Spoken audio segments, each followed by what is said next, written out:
Sosok Surya, pelaku pembunuhan penagih utang di Cianjur, diduga praktik penggadaan uang.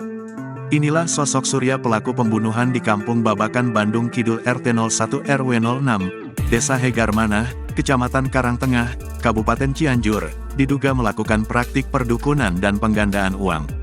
Surya membacok Sopian saat hendak menagih utang padanya sebesar 3,5 juta rupiah. Sopian meninggal dunia pada peristiwa yang terjadi pada Selasa, tanggal 12 Maret tahun 2024, dini hari. Daniel, tetangga pelaku, mengatakan, sebelum kejadian banyak orang dari luar kota mendatangi rumah Surya dengan alasan untuk ingin berobat. Adanya dugaan tindak perdukunan dan penggandaan uang, lanjut dia, setelah beredar foto sejumlah barang bukti yang diamankan. Ada beberapa foto wanita, buku rekening, dan kertas dengan aksara kuno yang diduga jimat. Selain itu, Daniel mengatakan, Nanang, keponakan Sopian yang menjadi korban pembunuhan Surya, sempat mengatakan soal penggandaan uang.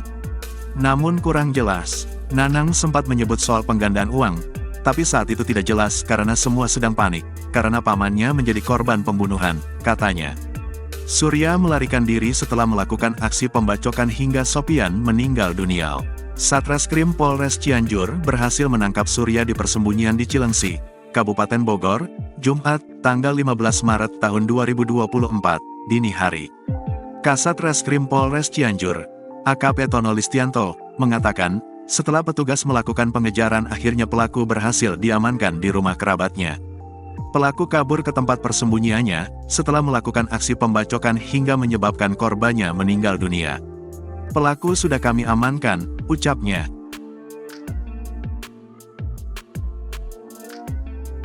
Download Tribun X sekarang, menghadirkan lokal menjadi Indonesia.